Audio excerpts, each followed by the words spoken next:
Bem-vindas e bem-vindos a mais um podcast Mulheres Políticas. Eu sou a Lu Rodrigues e hoje comigo aqui no estúdio tem uma convidada muito especial. Uma especialista que eu tenho um carinho imenso, que é a psicóloga Clarissa Dias, fundadora da Adera Desenvolvimento Humano. E o tema de hoje, por ser o nosso 10º episódio, é Desconstruindo Mitos, Liderança Feminina Além da Política. Clarissa, muito obrigada por aceitar o convite para fazer essa conversa comigo. Obrigada Lu. Eu que agradeço pelo convite. Vai ser um prazer bater esse papo contigo. Vai ser muito gostoso, gente. E eu vou começar por aqui, tá? Eu conheci a Clarissa porque nós fizemos um projeto muito legal com algumas lideranças.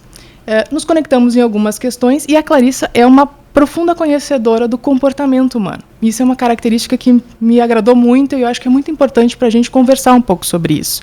E eu vou aproveitar esse gancho, claro, porque este programa é para falar sobre mulheres na liderança, né? Mulheres em destaque, para incentivar outras mulheres, enfim, um ambiente que nós nos reconheçamos.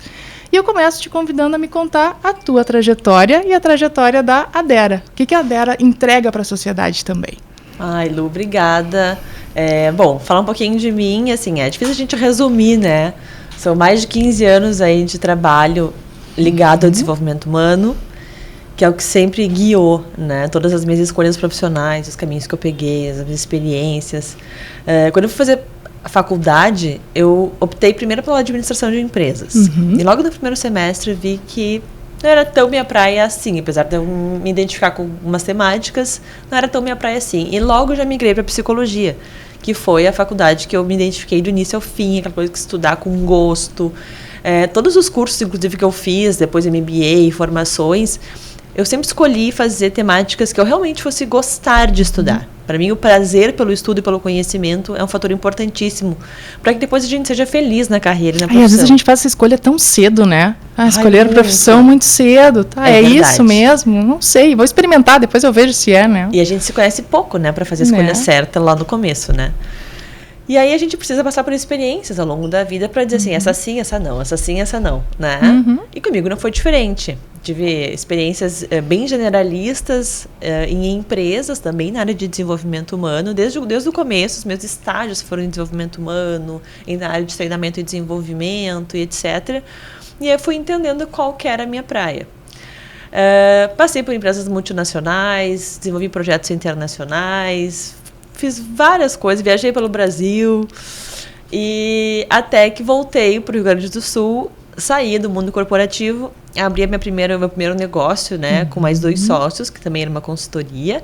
E ano passado a Adera se independizou e aí virou a Adera Desenvolvimento Humano, que é uma consultoria focada assim, na parte comportamental. Então, o grande propósito da Adera é desenvolver a potência maior das pessoas.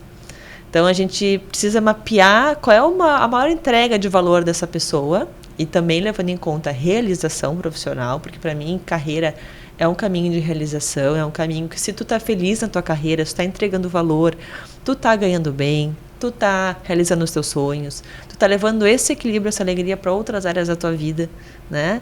E quando as coisas não estão tão bem, a gente sabe que também impacta no resto. Então, para mim, a carreira é um lugar de se realizar. Sempre foi. Tanto meu pessoal, né, das minhas escolhas de carreira, sempre busquei ter esse olhar autocrítico, assim, o lugar que eu tô me realizando, ou que partes minhas estão se realizando aqui e que partes não estão, né, para que eu possa dar o próximo passo ainda mais conectada com a minha essência. Então, esse viés, assim, na Adera, a gente cuida para que os projetos e os processos de desenvolvimento sejam conectados com a essência das pessoas. Né, o que realmente realiza, o que brilha o olho, e é para lá que a gente vai ajudar nesse direcionamento, né? E todos os trabalhos também que eu desenvolvo são ligados a mudanças, Lu, que eu acho que é um ponto importante, assim, né? Quem contrata a Adera, desenvolvimento humano, quem contrata projetos de liderança, de transição cultural, é uma empresa que está olhando para a mudança. Quem quer manter as coisas como está, não contrata o meu trabalho. Isso desde sempre, né? Desde todas as experiências de mudança cultural, quando eu fiz parte da FedEx Express, que foi uma empresa, imagina, uma empresa americana comprando uma empresa pernambucana brasileira, familiar. Que choque. O choque. Que choque. O choque de cultura que foi. E eu estava lá no grupo de transição de projetos de transição cultural. Então, assim, sempre minha atuação foi olhando para mudanças. Como é que eu transformo esse ambiente? Como é que eu transformo a mentalidade das pessoas? Como é que eu influencio o comportamento que aqui vai ser mais positivo?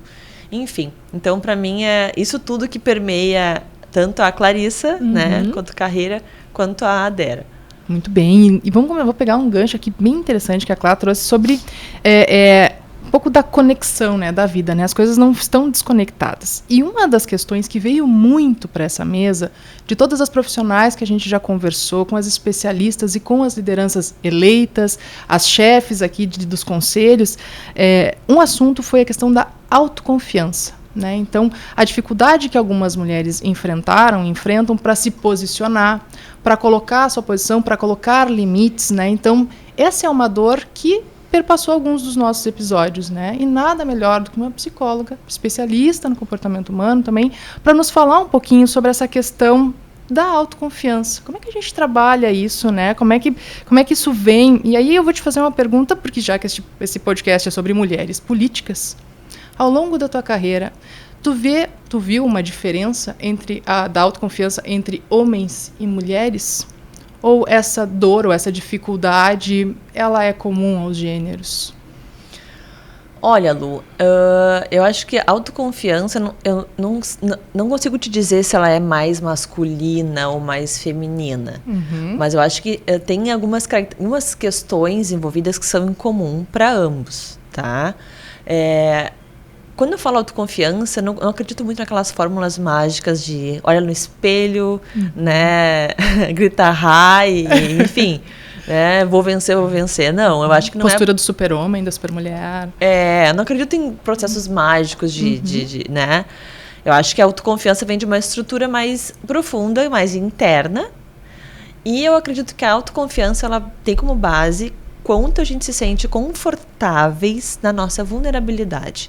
Porque se eu tenho medo de errar, ou se eu não sei tudo, ou se eu tenho medo de, sei lá, cometer alguma gafe, por exemplo, né, no ambiente de trabalho, eu preciso me autorizar a errar de vez em quando, eu preciso me autorizar a não saber tudo sempre, né? Então, eu acho que parte de um processo de desidealização, né, tanto do cargo, da posição que tu ocupa, quanto também da perfeição, porque nem tu e nem ninguém, né, serão perfeitos em tudo, mas se eu não sei, ou se eu estou desconfortável, se eu não me sinto preparada agora, ou se eu preciso de mais uma ajuda, mais um tempo, que eu possa estar confortável de pedir esse tempo.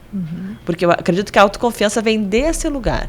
Quando eu estou em mim, né, eu estou conectado comigo mesmo, eu estou consciente, a autoconsciência de si próprio, para dizer assim, olha, aqui eu consigo, aqui eu ainda não consigo, mas estou me preparando para conseguir.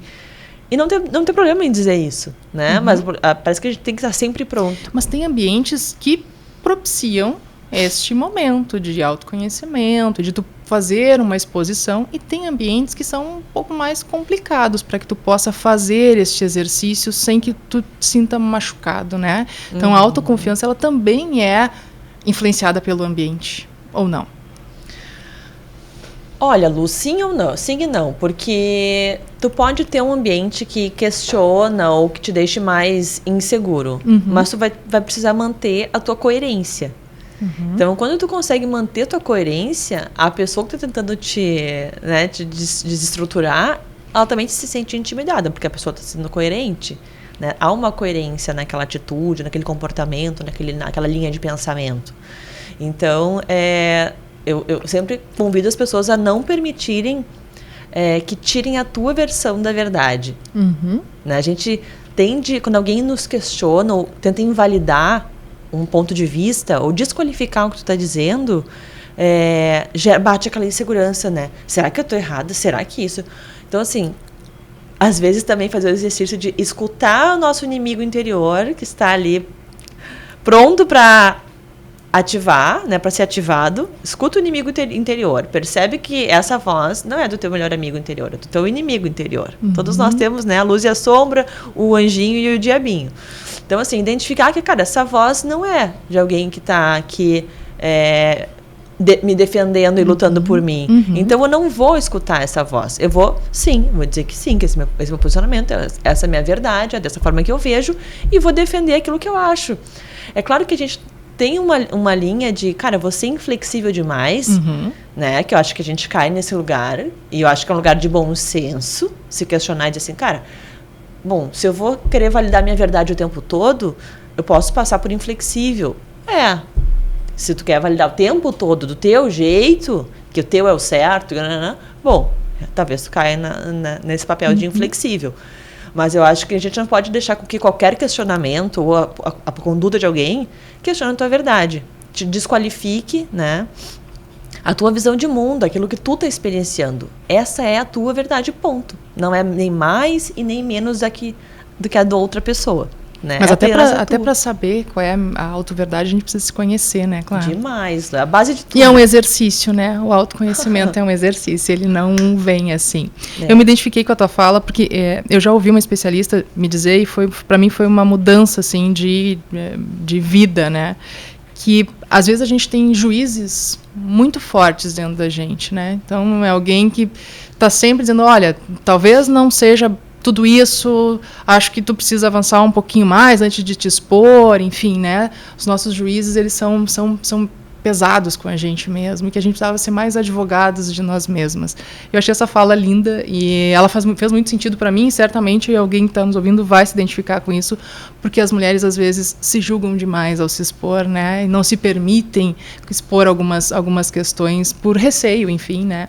E eu vou aproveitar e trazer um mito que tem um pouco de relação com isso, que existe alguma dificuldade para as mulheres de falar sobre poder, né? De desejar o poder, de querer estar no poder, né? E acho que a gente está deixando de olhar alguma coisa, e a minha pergunta para ti as mulheres não têm ambição? É possível falar sobre isso? Não existe ambição nas mulheres? Acredito que tem ambição, sim. Tem muitas mulheres já aí empreendedoras, né, iniciando carreiras de destaque, e estando em posições de destaque, estando em posições de tomada de decisão importantes, né, influenciando seus nichos aí de atuação de forma super positiva. E acho que as mulheres são ambiciosas, sim. Eu acho que o que confunde as pessoas é que essa questão do estereótipo, né? De que a mulher, por certa idade, já teria que estar tendo filho, cuidando da casa e do filho, e que uma mãe de família, né, conflita com o papel de uma empreendedora de sucesso, ou de alguém ambiciosa, ou competitivo e competitiva. Então, eu acho que tem uma questão de a gente quebrar isso e dizer que essas duas coisas podem coexistir, né? E tá cheio de exemplos aí de mulheres que são diretoras de empresas e viajam internacionalmente em projetos e que têm filhos, e que têm família, e que têm, né? Mas, claro, isso exige uma série de combinações familiares, uma série de organização, para que esses papéis eles possam existir juntos. Né? Acho que não precisa ser uma coisa ou outra. Então, acho que as mulheres elas são ambiciosas, sim. Elas só precisam encontrar esse equilíbrio. Eu vejo que o grande dilema está no encontro desse equilíbrio, que eu chamo das energias yin e yang, né? Já ouviu falar nisso, Lu? Não, conta um pouquinho para nós. As energias yin e yang, sabe aquele símbolo chinês que é metade branco, metade preto, e dentro do branco é uma bolinha preta, e dentro do preto é uma bolinha branca. Esse símbolo se chama yin e yang. Esse símbolo ele significa equilíbrio, ele é a busca do equilíbrio. Então, na medicina chinesa se usa como base para o equilíbrio da saúde, por exemplo, né? O yin yang. Inclusive, na medicina chinesa, tipo acupuntura, se usa muito o yin yang dos órgãos. É muito interessante isso. Mas, enfim, olhando para a parte comportamental, né? Feminina e masculina, existem as energias yin e yang em todos nós. Não importa se você é mulher ou se você é homem. O yin é o feminino, que é a parte intuitiva, a parte sensível, a parte que se conecta, que tem mais empatia, a parte da sensualidade, é uma característica da energia feminina. E o yang é uma energia mais provedora, uma energia mais da coragem, uma energia mais da força, uma energia mais de sair para caçar, literalmente, né, de ir para a rua, de buscar dinheiro. Isso é mais yang. Só que todos nós, homens e mulheres, somos compostos das duas energias, tanto yin quanto yang. E o ideal dos mundos, até da saúde mental e emocional das pessoas, é estarmos em equilíbrio com essas duas energias. Porque a mulher que não tem, está muito no yin, não tem o yang, ela não prospera. Ela não consegue materializar. A mulher que está muito no yang e pouco no yin, ela está se sentindo sobrecarregada. Ela está se sentindo que tem um mundo nas costas. Então, existem várias técnicas, e nas mentorias lá da Dera a gente acaba ensinando um pouco isso, obviamente quando é uma demanda, né? Como equilibrar isso tudo? Porque isso é para a vida, né? E a líder mulher que já entendeu essas energias, a natureza dessas energias, e já entendeu que a sua força está no feminino, porque é mulher, ela já consegue navegar bem entre essas energias, usar da energia yang quando precisa usar da energia yang, e entender que ela não precisa ser igual a um homem para é possível prosperar. Treinar. Existe técnica para treinar isso. Existe técnica, existe ritual para nutrir a tua energia yin. Inclusive, alimentação. A tua alimentação influencia na tua energia yin yang. Aí, gente, pesquisar, vou atrás. Fica a dica, Olha aí. Então, eu já vi que existe a técnica e eu ia te perguntar se tu recomenda, o que tu recomendaria pra gente, vamos pensar assim, no fortalecimento da autoconfiança, né? E pra desmistificar a questão da ambição, tu já trouxe, né? A questão do equilíbrio. Tem alguma técnica que tu pode recomendar ou dividir com a gente que seja simples pra gente autoconfiança.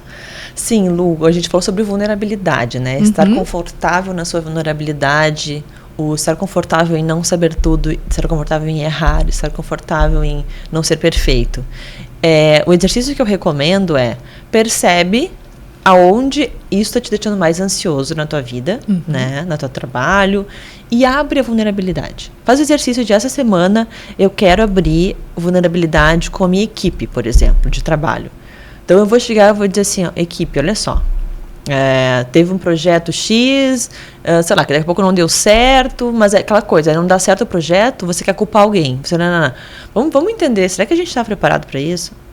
O que faltou? Eu acho que da minha parte faltou tal coisa. Isso é autoconfiança. Porque a pessoa não vai se sentir menos porque ela está abrindo algo, né? Que vai gerar um entendimento, vai gerar um equilíbrio, uma harmonia para o todo. Né? A gente tende a ir por um caminho que é o caminho que gera desarmonia.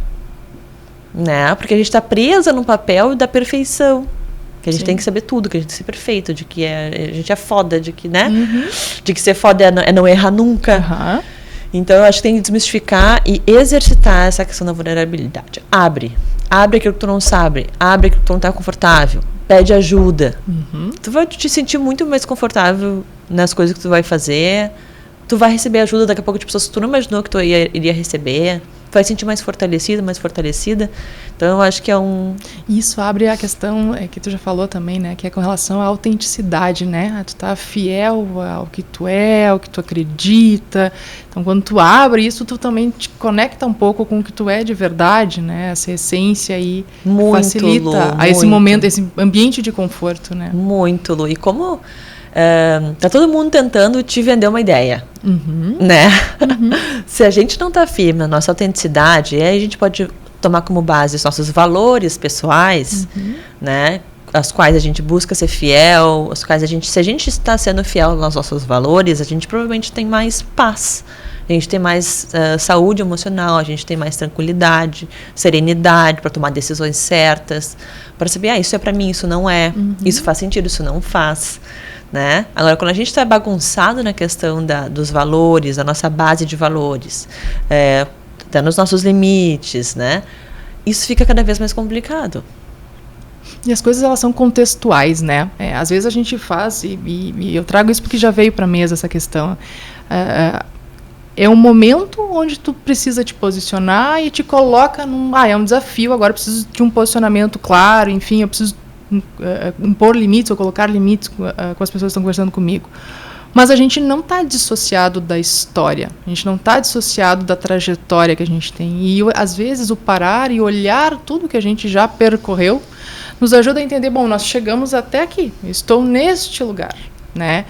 Essa contextualização, ela também ajuda, né, um pouquinho essa questão da autoconfiança. Gente, importantíssimo, Lu, olhar para trás, ver tudo que se percorreu, ver por tudo que tu passou.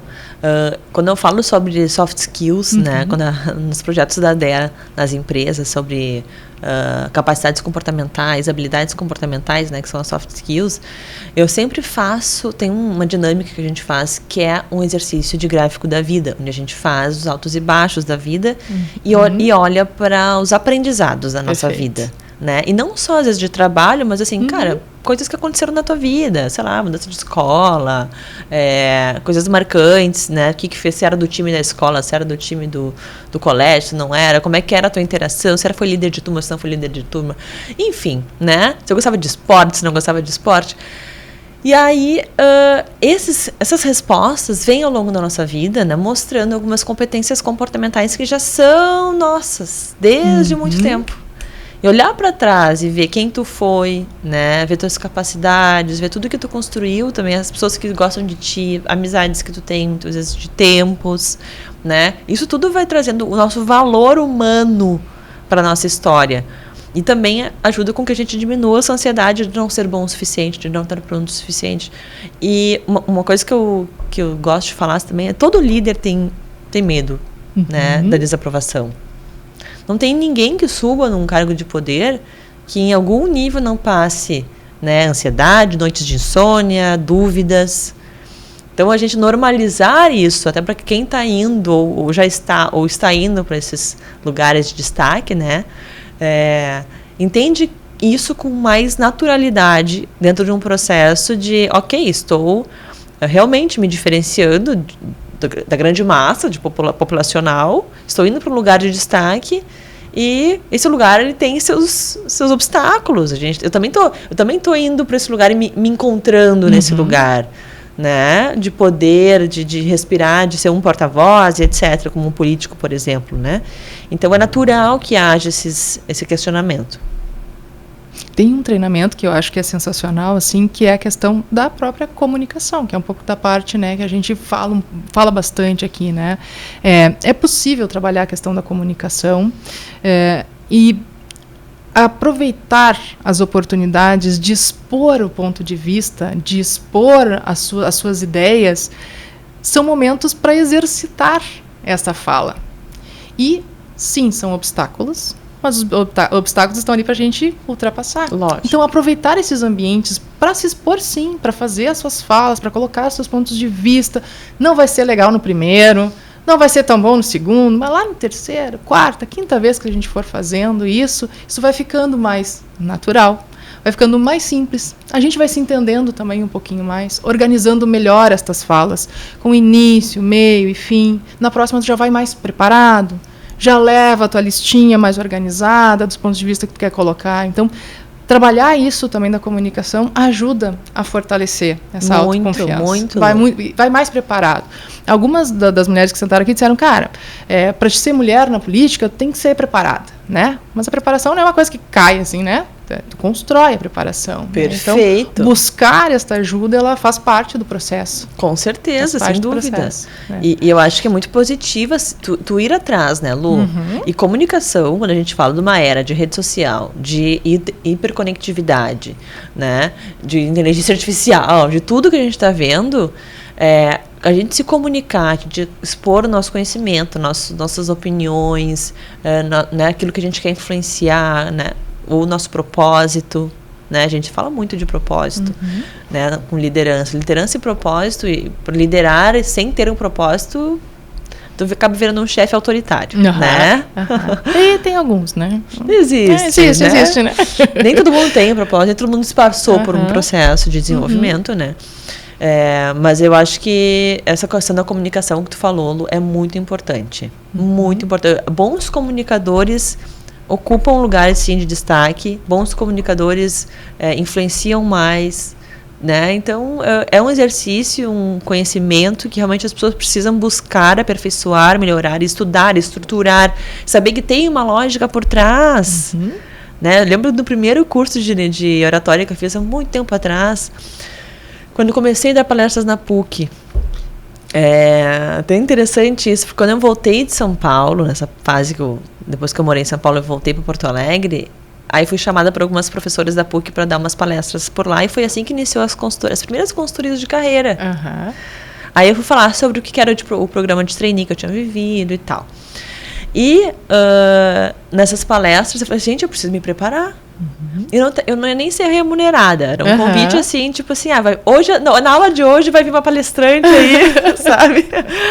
Aproveitando as oportunidades. Mas eu aproveitei aquela oportunidade, falei, vou fazer um curso de oratória. Porque eu não vou pagar mico lá na frente dos alunos, né? Fiz um curso, e aí a gente entende, né? Que tem toda uma estrutura, tu vai melhorando a tua fala, né? Tu vai ter que deixar um mistério, aí tu conta uma história de um jeito. Pega uns gatilhos. Faz um storytelling. Pra prender a tua audiência. Exato. E todos os finais de palestra tinha aluno querendo consultoria por algum processo seletivo, alguma vaga que estava concorrendo e tudo mais. E aí começou, eu trabalhava na empresa até às 18, das 18 eu ia pra PUC, saí de lá 11 horas da noite atendendo os alunos da biblioteca, porque eu não tinha nem sala para atender. Muito bom. E assim que tudo começou. A gente começa de alguma forma, né? Por algum lugar. Fantástico. E o que eu digo assim, a gente só aprende vivendo e fazendo. Sim. Então, se você receber um convite para alguma coisa, vá. Vá, porque talvez possa ser o começo de algo que tu nem imaginava que pudesse acontecer, e a coisa vai se desenrolando. É verdade. Isso é bem grande verdade. Essa aqui me pega de jeito. Essa afirmação é um mito que é muito usado, né? Que as mulheres são emocionais demais. Me identifico um pouquinho, né?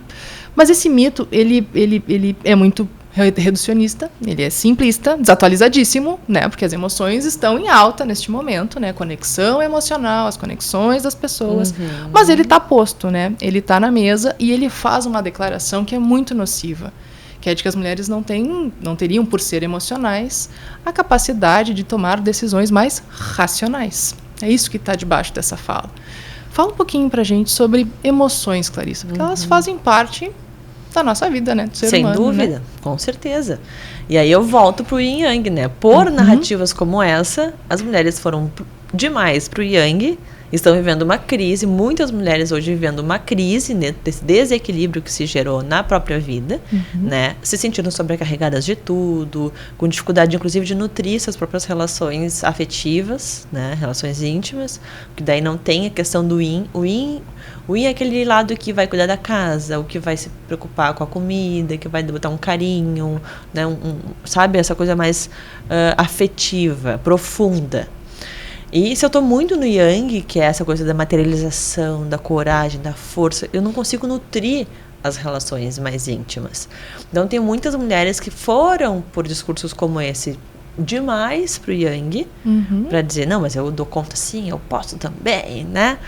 E entraram nessa competitividade e aí percebem, estão vendo ali um outro lado da vida pedindo uma certa atenção, né? Ou até mesmo com dificuldades em estruturar outras coisas. Então, a vida, é importante a gente entender que a vida é um somatório de várias facetas, né? Então, tem a família, tem o trabalho, né? Tem até os teus hobbies pessoais, tem estudo, tem uma série de coisas que precisam estar harmônicas. Então, fechando só o que tu falou sobre essa questão, que eu queria trazer o contraponto do Yang.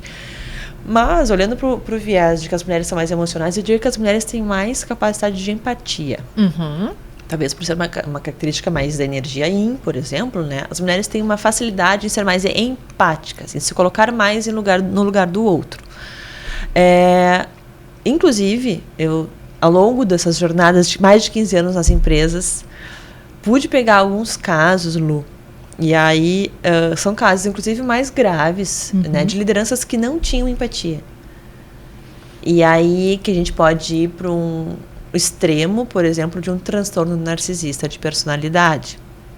Né? O narcisista, ele não tem empatia, ele se preocupa apenas com seus próprios interesses, ele usa a manipulação e a invalidação da narrativa da vítima para se fortalecer. Então, ele invalida, ele desqualifica, para tudo isso para manter a vítima num lugar de dependência emocional, de dependência mesmo financeira. E quando a gente olha para uma liderança, por exemplo, que tem um perfil narcisista e não tem empatia, né, isso é extremamente tóxico. Isso é tóxico, a gente precisa falar mais, inclusive, sobre isso. Acho que as pessoas precisam saber mais sobre isso, porque já vivenciei, né? Já vivenciei experiências aí nas empresas, inclusive de pessoas adoecidas por uma liderança narcisista, né? Pessoas com estresse. Cria um ambiente que propicia essas doenças, claro. Exatamente. Então, tu imagina tu ser exposto em uma reunião. Um exemplo, assim, o que seria uma situação que uma característica narcisista criaria, assim, num ambiente? Por exemplo, tu trazer o teu projeto conforme tu entendeu que havia sido combinado e ser totalmente desqualificado. E ser posto como se você não tivesse competência para fazer algo melhor e que aquilo ali era insuficiente. Por mais que tenham havido bons alinhamentos sobre o que se esperava. E por mais que na visão de outras pessoas e na sua própria, o projeto esteja bom. Ou o projeto esteja caminhando no rumo certo. E aí o narcisista não basta te fazer acreditar que o projeto é horrível e que você é incompetente, ele decide, por ter o poder de ser o seu chefe, interromper o seu projeto. Então você imagina, você dedicou horas, você dedicou trabalho, você dedicou sua energia, né? E para desenvolver algo que vai ser simplesmente pausado e vamos pro próximo, como se você não tivesse competência para seguir com aquilo. Esse é um dos exemplos. É possível conviver num ambiente com um narcisista e encontrar saúde? Existe armas para isso, defesa para isso, enfim, uma forma de se proteger nesse ambiente? É muito difícil, porque o narcisista ele não muda, porque a mudança ela pressupõe a consciência de que eu preciso mudar algo, consciência de que algo em mim não está bom, né? E o narcisista ele não consegue ir para este lugar de confessar que há um problema nele, um problema real, né, profundo, que está afetando todas as suas relações. Então, o único lugar saudável para estar numa relação com um narcisista é um lugar onde tu sai de uma visão mais ingênua, onde tu, com mais consciência dos jogos e manipulações, não se permite ser afetado, né? Mas, mesmo assim, eu diria que ainda é desafiador se relacionar com o narcisista. Mesmo com consciência dos jogos e mesmo com consciência de que tu estás numa relação tóxica ou abusiva, é difícil de ficar.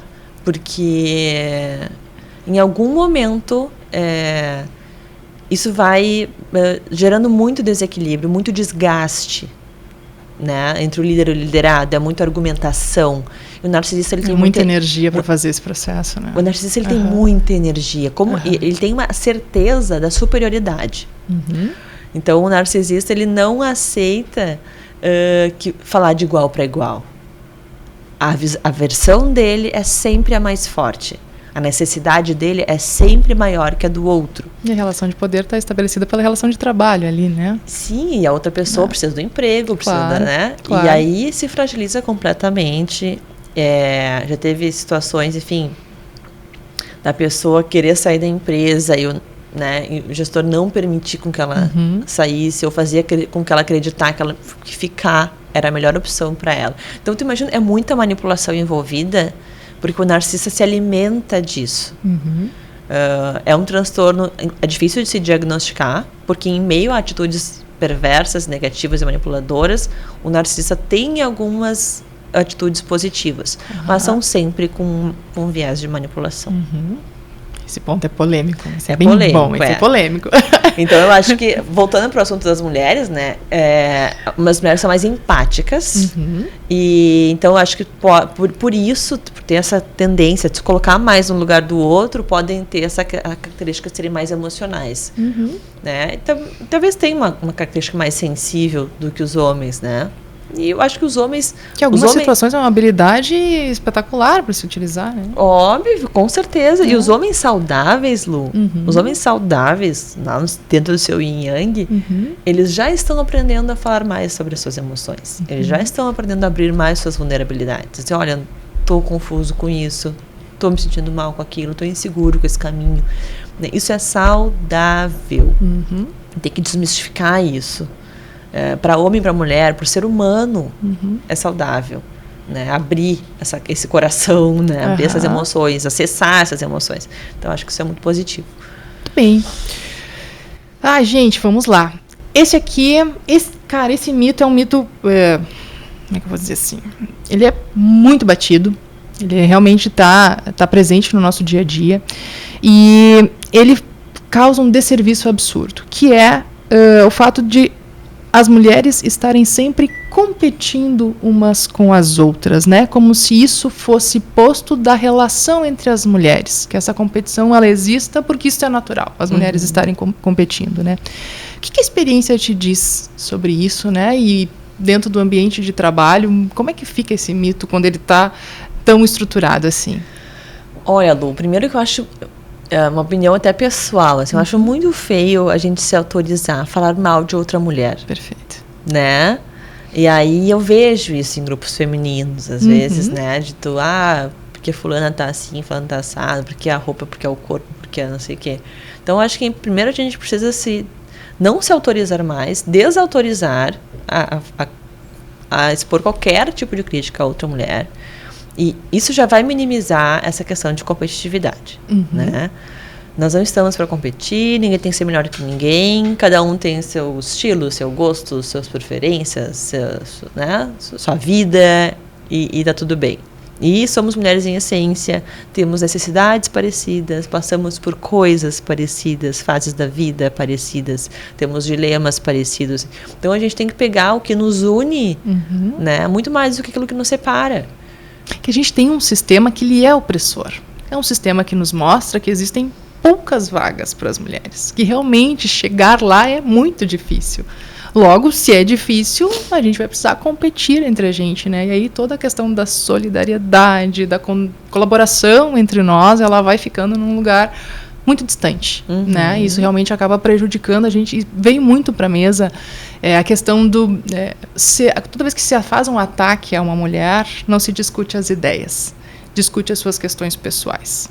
E o que tu está me dizendo é que nós fazemos muito entre nós mesmas também este movimento, né? Isso não vem só do outro lado aqui, né? Então, se a gente puder trabalhar um pouco melhor isso, ou ter essa consciência, né? Porque é isso, assim, vou me autorizar a fazer esse movimento, isso vai ser positivo para mim em quê, né? Exato. Em nada. E às vezes vem na própria relação com o feminino da família. Fala mais sobre isso. Não, como é a relação com o feminino dentro da sua família? Como é a relação sua com a sua mãe? Como é a sua mãe com a sua avó? Como é a da sua avó com a mãe dela, né? Então tem uma herança ancestral da relação com o feminino que para mim é muito relevante também. Existe uma herança sistêmica que a gente herda, né, que também se reflete como a gente vai olhar para outras mulheres. A gente vai olhar como... Porque tem mulheres também que fazem amizade muito fácil, muito rápido, e se abrem, né, com facilidade, super se conectam e viram amigas de banheiro, como a gente fala, né? E tem pessoas que têm mais dificuldade mesmo. Então, para mim, essa questão também pode explicar muito desse comportamento. Sobre ser competitiva, eu entendo que a competição, na verdade, a gente tem que olhar para a diferenciação. Como que eu me diferencio? Se eu tenho um monte de gente aqui competindo por um caminho A, por exemplo, qual que é dentre essas pessoas que estão competindo, qual é o meu diferencial? O que só eu tenho? Que é a questão da autenticidade. O que só eu tenho aqui de todo mundo? Cara, levanta essa bandeira vai ser a tua. Entende? Mas primeiro tem que reconhecer o que é esse diferencial para tu ter mais segurança, mais autoconfiança, né? Seguir nesse caminho com mais, enfim, liberdade, inclusive pra ser quem tu é, para falar tuas opiniões, tua verdade, né? E, enfim, eu acho que isso vai te diferenciando e vai te colocando num lugar de destaque autêntico, não um lugar fake que a pessoa, né, criou para estar, até porque a gente sabe que não se sustenta. Sim, não, a longo prazo a gente tende a voltar para algum lugar, né? A gente tende a voltar para quem a gente é, de fato, né? E eu super acredito que o ser humano, uma das grandes habilidades do ser humano é a sua capacidade de se desenvolver, né? Então, se a gente tem essa capacidade do desenvolvimento, por que eu vou querer ser uma coisa que eu não sou? Vestir uma roupa que eu não vou suportar por muito tempo, né? Isso é pesado demais. Então, para que a gente vai trazer esse peso junto, né? E tem espaço para todo mundo, né? Claro.